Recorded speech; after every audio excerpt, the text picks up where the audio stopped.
istəyirəm namaz qılam.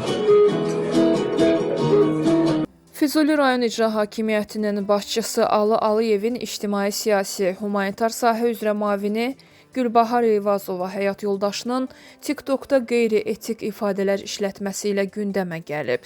Eyni zamanda icra hakimiyyətində sürücü işlədiyi deyilən müavinin həyat yoldaşı Habil Eyvazov içkili halda canlı yayım açaraq dinə, namaza istehzalı münasibət sərgiləyib və həmçinin söyüşlərdən istifadə edib.